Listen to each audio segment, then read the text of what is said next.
ఈ రాణాపూర్ అనే ఒక అగ్ని జ్వాలలా మండే ఈ గ్రామంలో ఎంతోమంది అమరులను స్మరించుకుంటూ మొత్తంగా ఉద్యమంలోనే ఆయన ప్రాతినిధ్యం వహిస్తున్న ఉద్యమం నుంచి అనేక మంది అమరులైనందుకు వాళ్లను కూడా స్మరించుకుంటూ నిర్వహిస్తున్న ఈ సంస్మరణ సభ ఇంతమంది వివిధ ప్రాంతాల నుంచి రావటం, నివాళులు అర్పించటం అనేది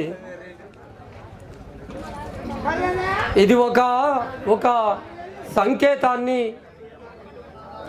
ఉద్యమాలు నిరంతరం బ్రతికే ఉంటాయని, బూడిదగా కాబర్చినా కానీ బూడిదలోంచి పునరుద్ధరణ జరుగుతుందని చెప్పటానికి ఇవాళ ఇంతమంది ఇక్కడ హాజరయ్యి నివాళులు అర్పించటం అనేది ఒక ఉదాహరణగా మిగిలిపోతుంది. మీనను చూస్తే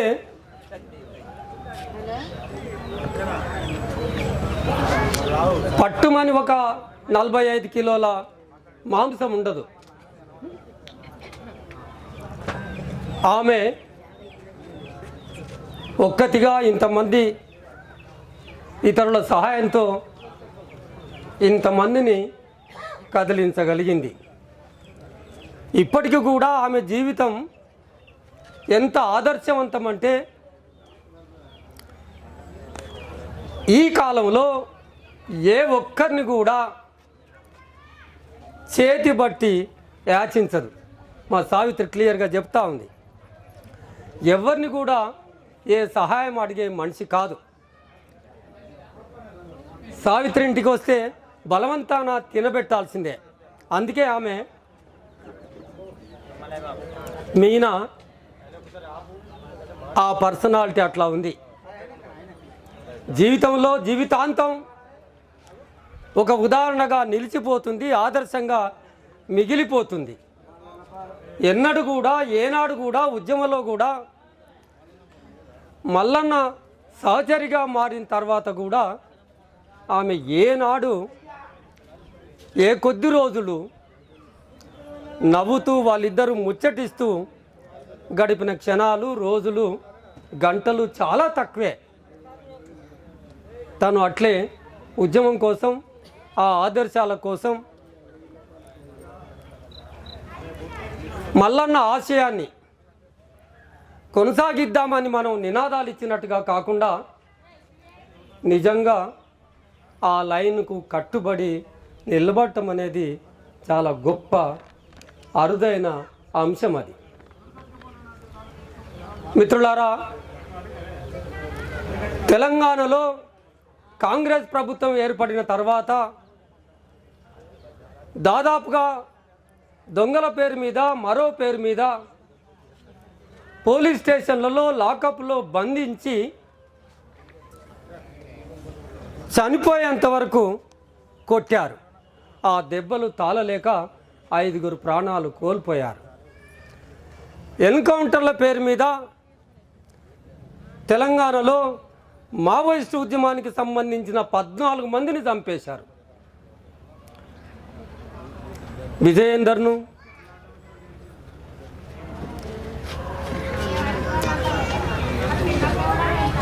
గోపాలపురం అడవుల్లో మరొక 6, 7, అక్కడ 7, మల్లన్నతో పాటుగా 6, అంతకంటే ముందు మొదటి ఎన్కౌంటర్లు 1, మొత్తం 14 మంది మావోయిస్టులను కాంగ్రెస్ ప్రభుత్వం పొట్టన పెట్టుకున్నది. ఎన్కౌంటర్ల మీద విచారణ జరపటం కోసం, నిజ నిర్ధారణ చేయటం కోసం పౌర హక్కుల సంఘం కనీసం తెలంగాణలో జరిగిన ఎన్కౌంటర్ల మీదనైనా అధ్యయనం చేద్దామని పోతే ఎక్కడ కూడా పోనివ్వలే. ఒక్క చెల్పాకకు మాత్రమే చాలా బదనాం అయింది కనుక మూడో ఘటన చెల్పాకలో పౌర హక్కుల సంఘానికి పోనిచ్చారు. అంతకుముందు ఎన్కౌంటర్కి వెళ్తే అరెస్ట్ చేసి రోజంతా నిర్బంధించారు అశ్వాపురంలో. అక్కడ బదనామయ్యాడు కనుక చెల్పాక ఎన్కౌంటర్కి మరి ఏం కారణమో తెలియదు కానీ వెళ్ళనిచ్చారు. మిత్రులారా, యథార్థమైన వాస్తవాలు మేము ముందు ఉంచుతున్నాను, అధికారికంగా ఉంచుతా ఉన్నాను. చెల్పాక అనే అడవుల్లో ఆ గ్రామానికి దూరంలో ఒక క్యాంపు వేసుకొని ఉన్నారు. 6 ఉన్నారు అక్కడ. ఈ మధ్యకాలంలో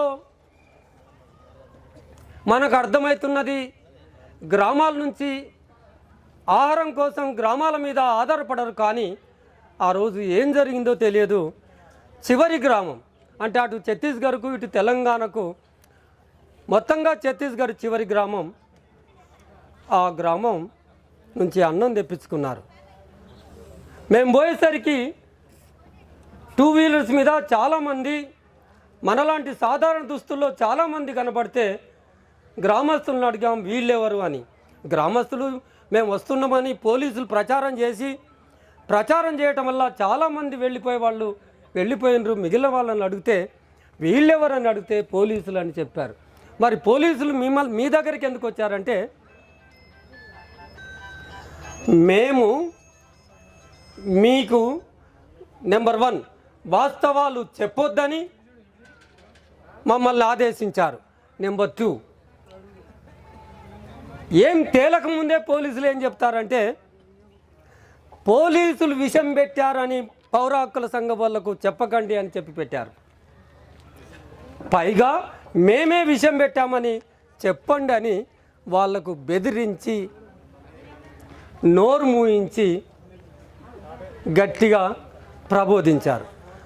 అందుకని అక్కడ పోగానే సార్ మమ్మల్ని ఏం అడగండి, మేమే విషయం పెట్టామని ఒప్పుకోండి అని మమ్మల్ని బలవంతం చేస్తున్నారు. దానివల్ల మనకు అర్థమయ్యేది ఏంటంటే, వాళ్ళు అక్కడ క్యాంపులో కూర్చున్నారు, ఆ రాత్రికి భోజనం తెప్పించుకున్నారు. ఆ భోజనం తీసుకెళ్లే వ్యక్తిని పట్టుకుని అందులో విషం కలిపి స్పృహ తప్పిపోయిన తర్వాత చెల్పాక ఆనుకొని వాళ్ళు ఎక్కడైతే క్యాంప్ వేశారో పక్కపోటి వాగుపోతుంది. వాగులో ఎన్కౌంటర్ శవాల దృశ్యాలు ఎట్లుంటాయంటే, వాగు ప్రవహిస్తుంది, అప్పటికి నీళ్లు లేవు, ఆ ఇసుకలోనే శవాలు పడిపోయాయి. 4 శవాలు ఇసుకలో ఓపెన్గా పడిపోయి ఉన్నాయి. మరో 2 శవాలు మాత్రమే చెట్లు, అంచుపోటి చెట్లకు మాత్రమే. అంటే ఎన్కౌంటర్ అనే దృశ్య చిత్రీకరణ చేయటం కూడా చేత కానీ ఈ పోలీసులు హోరాహోరీ, మీరు చూసే ఉంటారు ఆనాడు పేపర్లో. మేము కొంబింగ్కి వెళ్ళాం, వెతుకుతుంటే 6 నక్సలైట్లు కనబడ్డారు. లొంగిపోమన్నాం, లొంగిపోకపోగా ప్రతిగా మా మీద కాల్పులు జరిపారు. మేము ఆత్మరక్షణలో భాగంగా మమ్మల్ని మేము రక్షించుకోవటం కోసం మేము ప్రతిగా కాల్పులు జరిపాం. ఈ కాల్పుల 1 గంట అర్ధగంట కాల్పులు జరిపితే తర్వాత కాల్పులు ఆగిపోయిన దగ్గరికి వెళ్ళి మేము చూస్తే 6 శవాలు పడి ఉన్నాయని ఎప్పుడు అల్లే కట్టుకథనే అలుతూ 53 సంవత్సరాలుగా పీపుల్స్ వార్ పార్టీని మట్టుబెట్టినప్పుడు కానీ అక్కడి నుంచి మొదలుపెట్టిన మారణహోమం ఈనాటి వరకు కూడా కథలో ఏమాత్రం మార్పు లేని కథ ప్రజల ముందు వార్పించారు. ఇటువంటి కథలు విని ఉన్నాం మనం. ఇవాళ ఎంతవరకు వచ్చింది? ఒక్క మావోయిస్టు పార్టీని మట్టుబెట్టడం కోసం నిజానికి మీనా నన్ను అడిగింది ఏంటంటే, ప్రజాస్వామ్యం గురించి మాట్లాడండి అన్నది. ప్రజాస్వామ్యం గురించి మాట్లాడమన్నప్పుడు పక్కున నవ్వుకోవాల్సిందే తప్ప ఈ దేశంలో ప్రజాస్వామ్యం మనకు ఎక్కడ కనబడుతుంది? ఇప్పుడు నేను చెప్పిన ఈ కథలో ప్రజాస్వామ్యం గురించే చెప్తున్నాను. ప్రజాస్వామ్యం ఎక్కడుందో మరొక సవాలు విసురుతుంది. ఏ ఉద్యమకారులైనా సరే ప్రజాస్వామ్యబద్ధంగానే పోరాటం మొదలు పెడతారు. నిజానికి ప్రజాస్వామ్యం చాలా విలువైంది. ప్రజాస్వామ్యంలో స్వేచ్ఛ సరిగ్గా అమలు జరిగితే కనుక అది ప్రజాస్వామ్యం అవుతుంది. సమానత్వం కావటానికి, సమానత్వ పోరాటాలు ఆచరించటానికి, సాధించటానికి, సాకారం కావటానికి ప్రజాస్వామ్యం కావాల్సిందే. విలువల దృష్ట్యా కనుక మనం విశ్లేషిస్తే ప్రజాస్వామ్యాన్ని ఒక చొరవను, ఒక భావుకతను, ఒక భావజాలాన్ని, ఒక స్పృహను, ఒక సామాజిక స్పృహను, ఒక సామాజిక బాధ్యతను, ఒక ఆలోచనను, ఒక నైపుణ్యాన్ని బలోపేతం చేసే విధంగా రూపొందించబడే సామాజిక నిర్మాణం అది నిజంగా ఆశ మాత్రమే. మన భావ వ్యక్తీకరణ, మన ఆలోచనల పంచుకోవటం, ప్రజలందరూ ఏ మానవునికైనా కానీ ఒక కళ ఉంటుంది. ఏంటి ఆ కళ? అదే కళ ప్రజాస్వామ్యం అంటే. ఆ కళ ఏంటంటే ఏ దోపిడీ, పీడన, హింస, అణిచివేత లేకుండా, ఆర్థిక అసమానతలు లేకుండా అందరూ సమానంగా, స్వేచ్ఛగా, సౌభ్రాతృత్వంతో యథేచ్ఛగా బ్రతికే ఆ ఒక్క ప్రక్రియ నిజంగా ప్రజాస్వామ్యం. కానీ ఇప్పుడున్న ప్రజాస్వామ్యం ఏం ప్రజాస్వామ్యం? ఓట్ల రాజ్యం, దొంగ ఓట్ల రాజ్యం, దొంగ నోట్ల రాజ్యం అని ప్రజలందరూ చెప్పుకునే ఈ ప్రజాస్వామ్యంలో, ప్రజాస్వామ్యబద్ధమైన గాంధీ మార్గంలో చేస్తున్న ఈ పోరాటాలు 53 సంవత్సరాలుగా విప్లవోద్యమం ఈ దేశంలో కొనసాగుతూ ఉంటే మొదలుపెట్టుడే సాయుధంగా మొదలు పెట్టలేదు కదా. మనం ఆలోచించిన మేరకైనా గాంధీ మార్గంలోనే, రాజ్యాంగబద్ధంగానే, చట్టబద్ధంగానే మేము సుందరయ్య విజ్ఞాన కేంద్రంలో ఒక సభ పెట్టాలని తలంచితే మా కంటే ముందు, అందరూ వచ్చే కంటే ముందు సభకు తాళాలేసే పరిస్థితిలో ఉన్న ఈ ప్రజాస్వామ్య వ్యవస్థలో ఇంకా చివరిగా అంతర్జాతీయ ఐక్యరాజ్య సమితి చెప్పేది ఏంటంటే ఒక మనిషి ఎప్పుడు తిరుగుబాటు చేస్తాడో స్పష్టంగా చెప్పింది. ఏం చెప్తుందంటే ఇక అన్ని మార్గాలు మూసుకుపోయినప్పుడు మల్లన్న సాయుధుడయ్యాడు. మల్లన్న 17 ఏళ్లకే సాయుధుడయ్యాడు. నూనూగు మీసాల మల్లన్న ఈ దేశాన్ని మనకంటే ముందు అధ్యయనం చేసి దేవేందర్ రెడ్డి బాటలో నడుచుకుంటూ ఈ దేశాన్ని విముక్తి చేస్తానని వెళ్ళిపోయాడు. కానీ ఆయన కంటే ముందు మొదలుపెట్టిన చైతన్యవంతులు ఎవరైతే ఉన్నారో వాళ్ళు చేసిన పోరాటాలన్నీ 60లో 70లో మొదలుపెట్టిన ఈ పోరాటాలన్నీ ప్రజాస్వామ్యబద్ధంగానే జరిగిన ఈ పోరాటాలు అట్లా హాళ్లకు తాళాలేస్తున్న క్రమంలో గొంతెత్తి మాట్లాడితే నల్ల చట్టాల సెక్షన్ల కింద నేరాలు మోపి ఏండ్ల తరబడి జైల్లో పెడితే ఇవాళ మన ముందున్న ఉదాహరణ భీమా కోరెగాం అనే కేసులో బొంబాయిలో ఇట్లాగే ఒక సభ పెట్టుకుంటే ఆ సభలో పాల్గొన్న 16 మంది మీద మేధావులందరినీ, భారతదేశాన్ని ప్రభావితం చేసే మేధావులందరినీ తీసుకెళ్ళి జైల్లో వేశారు. ఇప్పటికి కూడా కొంతమంది విడుదల కాని పరిస్థితిలో మల్లన్నను అభిమానించే, మల్లన్నను ప్రేమించే విప్లవ శ్రేణులు, అభిమానులు ఇవాళ ఏం ఆలోచిస్తారు అనేది పాలకులకు అది అందాలి. అక్కడి నుంచి మొదలు పెడితే ఇవాళ రేపు వచ్చే సంవత్సరం మార్చి 31 నాటికల్లా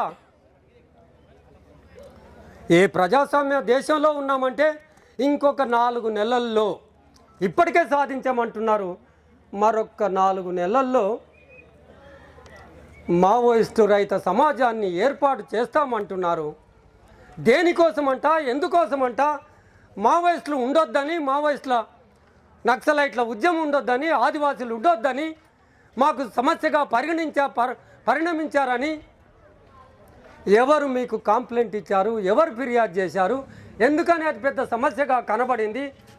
ఆ సమస్య పరిష్కరించడం కోసం ఎక్కడో భారతదేశ సరిహద్దులో ఉండాల్సిన ఆ సైన్యాల పేరే సైన్యాన్ని దించింది. గుర్తుపెట్టుకోండి, సైన్యాన్ని దించాల్సిన అవసరం ఏమొచ్చింది అనేది ఇవాళ ఇక్కడ కూర్చున్నాం మనం అందరం ఆలోచించాలి. అంటే ఎక్కడో సరిహద్దులో, భారతదేశ సరిహద్దులో ఉండాల్సిన భారత బలగాలు, సైన్యాలు 7 లక్షల సైన్యం కేవలం ఒక్క దండకారణ్యంలో మాత్రమే మోహరించబడింది.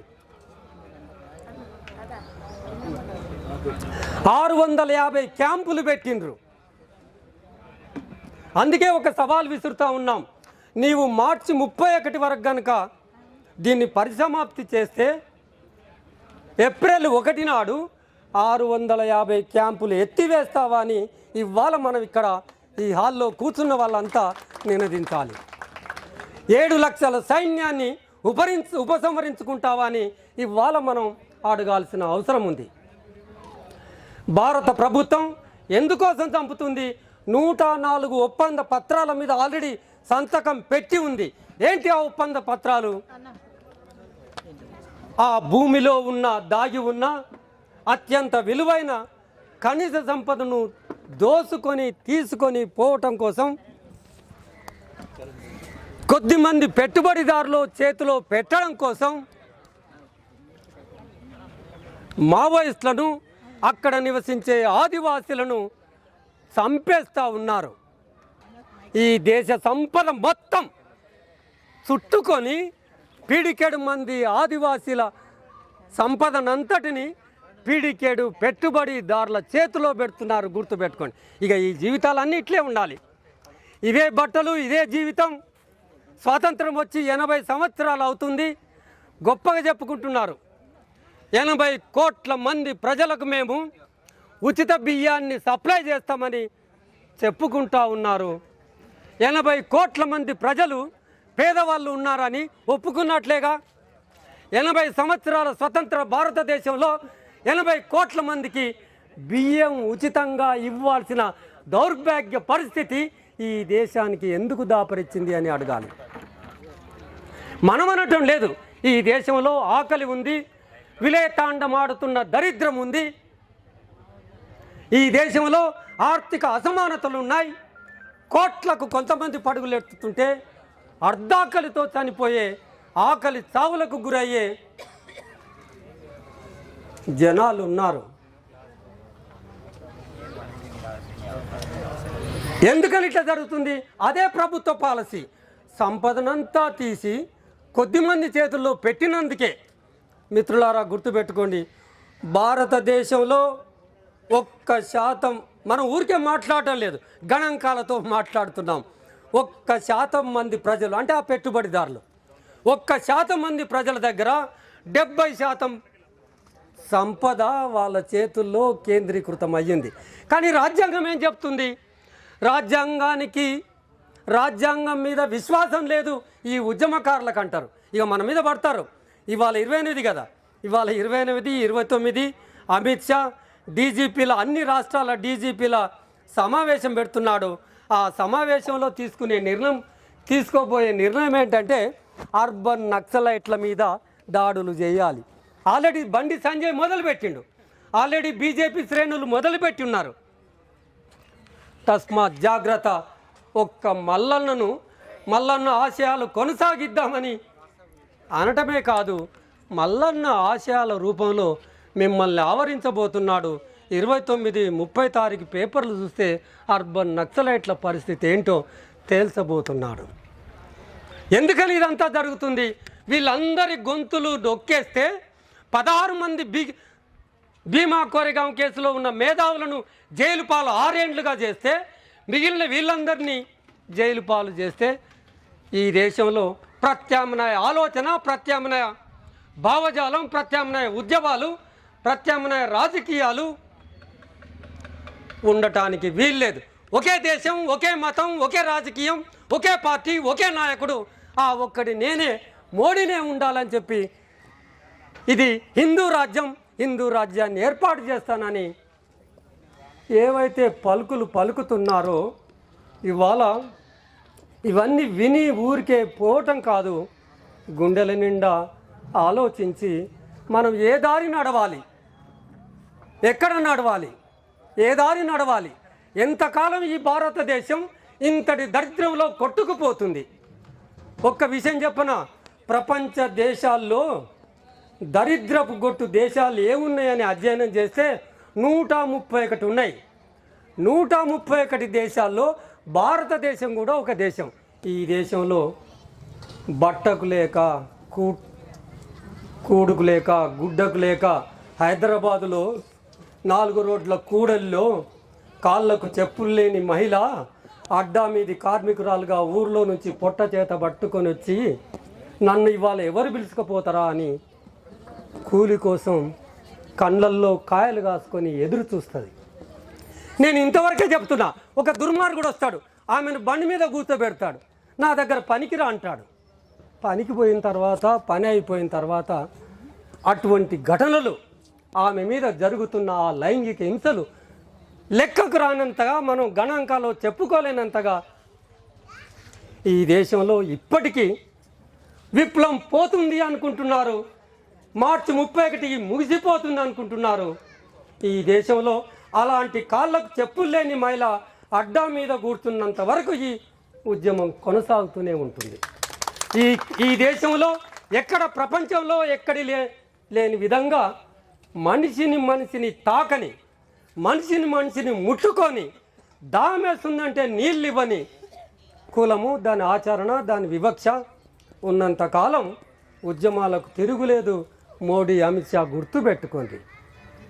ఈ దేశంలో ప్రజలు ఆకలితో అలమటిస్తున్నంత వరకు ఒక్క అంబానీ, మీకు తెలుసో లేదో, 70 అంతస్తుల ఇల్లు ఉంటుంది బాంబేలో, అరుంధతి రాయ్ రాసింది. 70 అంతస్తుల ఇల్లు ఒక మనిషికి ఎందుకట? ఆ 70 అంతస్తుల ఇల్లు మీద దాన్ని ఏమంటాం, ఎయిర్పోర్ట్ ఉంటుంది. ఆయన భూమి మీద నడవడు అంబానీ, ఏరోప్లేన్లోనే వస్తాడు, ఆ ఇల్లు మీద దిగుతాడు, ఇంట్లోకి పోతాడు, ఆ ఇష్టం ఏ బెడ్రూమ్కి పోవాలన్నా ఆ బెడ్రూమ్కి పోతాడు. ఎవరి కోసం? ఒక్క కరోనా కాలంలో ఆదాని ఆస్తి ప్రజలందరూ ప్రాణాలు పోగొట్టుకుంటుంటే, నకనకలాడుతుంటే, వైద్యం దొరకక చస్తుంటే, మీనా ప్రజాస్వామ్యం గురించి మాట్లాడండి అన్న అంటే ఏంది ప్రజాస్వామ్యం? 700 ఆదాని ఆస్తి 700 టైమ్స్ పెరిగిపోయింది ఒక్క కరోనా కాలంలో. ప్రజలు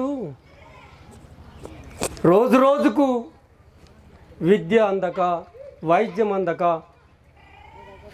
ప్రామాణికమైన జీవితం లేక, నేను చూస్తున్న కాలంలోనే ఒక మహిళ, ఒక మనిషి, ఒక మగ మనిషి ఎట్లా ఉన్నాడో అట్లే ఉంది. తన జీవితంలో ఏమైనా మార్పు వచ్చిందా?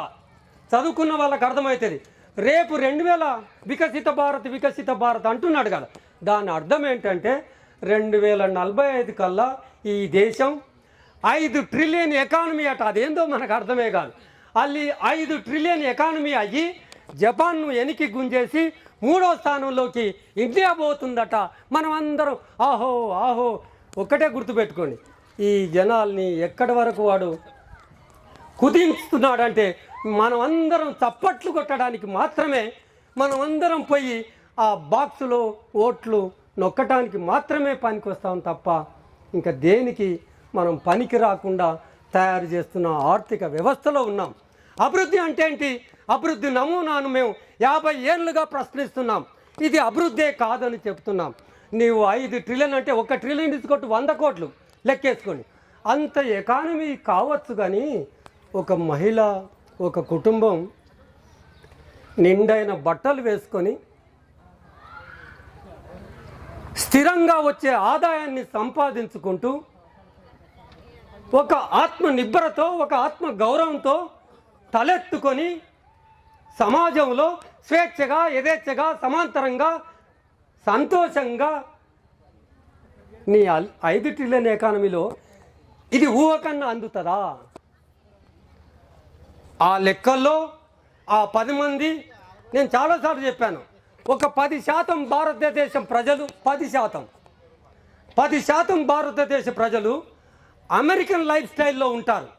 అమెరికన్లు ఏ జీవితం అయితే గడుపుతారో భారతదేశంలో ఉండే 10% మంది ఆ జీవితంలో ఉన్నారు. గుర్తుపెట్టుకోండి. భారతదేశం వాళ్లకు భరత భూమి, మాతృభూమి, జాతీయత, మతం, దేవుడు వాళ్లకు గొప్పే. కానీ నకనకలాడుతున్న ఈ 80 కోట్ల మంది ఏం ఆలోచిస్తారు? ఒక్కటే గుర్తుపెట్టుకోండి. 12 కోట్ల హిడ్మాను చంపావు, హిడ్మాను మట్టు పెట్టావు. మాకు హిడ్మాను చంపటం వల్ల కన్నీరు బొట్లు కారుతూనే ఉంది. మా ప్రియతమ నాయకుని, భారత ప్రజానీకం ఆదర్శమైన 12 కోట్ల గుండెలో పెట్టుకున్న హిడ్మాను నువ్వు చంపి సంబరాలు చేసుకుంటున్నావేమో. అక్కడ 12 కోట్ల ఆదివాసీలు ఉండరు. ఇక్కడ నీవు అన్నం పెడుతున్న 80 కోట్లకు నువ్వు బియ్యం ఇస్తుంటుండవు. 80 కోట్ల మంది ఉన్నారు. జాగ్రత్త. మరి ఆ కన్నీరు జ్వల మండి నువ్వు మండాలి ఇవ్వాలా, నేను మండాలి ఇవ్వాలి, అవసరం వచ్చింది. మనమందరము మండాల్సిన ఈ మంటలు అమిత్ షాను, మోడీని చుట్టుకోవాలిగా. ఇవాళ మనం మల్లన్న గురించి మాట్లాడటం అంటే ఏ ఆదర్శం కోసం మల్లన్న ఆ కొండల్లో, కోనల్లో, పర్వతాల్లో, గుట్టల్లో, నట్టుల్లో చెప్పులు లేక, తిండి లేక ఆదివాసీలకు మల్లన్న చేసిన పని చెప్పనా? మనం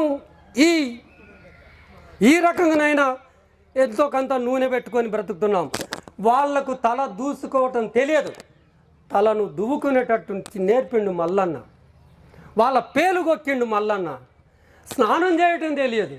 మేము నిజ నిర్ధారణకి వెళ్ళి చూస్తాం కదా, వాళ్ళకు స్నానాలు చేయించారు. ఇల్లు ఊడ్చుకోవటం తెలియదు, ఊడ్చి సాంపెదల్లటం నేర్పించారు. వాళ్లకు చెరువులు కట్టించారు, వాళ్ళకు వ్యవసాయం నేర్పించారు. ఇందాక నేను చెప్పిందే, పంటలు పండించడం నేర్పించారు, కూరగాయలు పండించడం నేర్పించాడు. పొట్ట నిండా మల్లన్న ఇవన్నీ వాళ్ళకు చదువు నేర్పాడు. వాళ్ళకు హాస్టల్ పెట్టిండు మల్లన్న. మనిషి, ఆదివాసి ఇవాళ తన కాళ్ళ మీద తాను నిలబడేటట్టుగా మల్లన్న ఉద్యమం చేసింది. కానీ మోడీ వీళ్ళందరూ అభివృద్ధికి ఆటంకం అంటారు. గుర్తుపెట్టుకోండి, కొట్టుకపోకండి. ఏంటి అభివృద్ధి? ఇందాక చెప్పాను కదా, ఒక మనిషి నిండైన మనిషిగా తన కాళ్ళ మీద తాను నిలబడి గర్వంగా ఒక ప్రామాణికంగా బ్రతకగలుగుతాం కదా, అది కదా అభివృద్ధి. మీరు హంగర్ ఇండెక్స్ అని చూడండి, హ్యూమన్ డెవలప్మెంట్ ఇండెక్స్ అని చదువు వచ్చేటోళ్ళు గూగుల్లో హ్యూమన్ ఇండెక్స్ ర్యాంక్ అని కొట్టండి, వస్తుంది. Hunger index rank of India అని కొట్టండి. హంగర్ ఇండెక్స్లో ఎక్కడున్నామో, మానవ అభివృద్ధిలో ఎక్కడున్నామో తెలిసిపోతుంది. మిత్రులారా, ఏ ప్రభుత్వం కూడా రాజ్యాంగాలు తయారు చేసుకున్నాం. ఏ రాజ్యాంగం కూడా ఏ ప్రభుత్వానికి ప్రజలను చంపేయమని ఒక అధికారాన్ని కట్టబెట్టదు. భారతదేశంలో రాజ్యాంగం మీద విశ్వాసం లేని వాళ్ళు మోడీ, అమిత్ షా. భారతదేశంలో చట్టాలను బేఖాతరు చేసేవాళ్ళు, తూటాలతో మాత్రమే సమాధానం చెప్పేవాళ్ళు మోడీ, అమిత్ షా. వాళ్ళకు విశ్వాసం లేదు. మనకు ప్రజల మీద నిండైన గౌరవము, ప్రేమ, అభిమానం ఉంది కనుక మనకిగా ఇక్కడ నుంచి ఒక్కటే గుర్తుపెట్టుకోండి, ఇంకెవ్వరు నీకు పెద్ద దిక్కుగా ఉండరు. నిలబడండి. ఏ ఒక్కరు వచ్చి ఏదో ఆదుకుంటారని పెద్ద దిక్కుగా ఉంటారని అనుకోవటానికి లేదు. ఇవాళ ఉద్యమాలు మళ్ళీ ఇక్కడి నుంచి ఈ బూడిద నుంచి పునరుద్ధరణ కావాల్సిన అవసరం ఉంటుంది. అటు దిశగా మనం ప్రజల్లోకి వెళ్ళి చైతన్యం పరచాల్సిన అవసరం ఉందని చెబుతూ ఈ అవకాశం ఇచ్చిన ఈ గ్రామస్తులకు ధన్యవాదాలతో ముగిస్తున్నాను.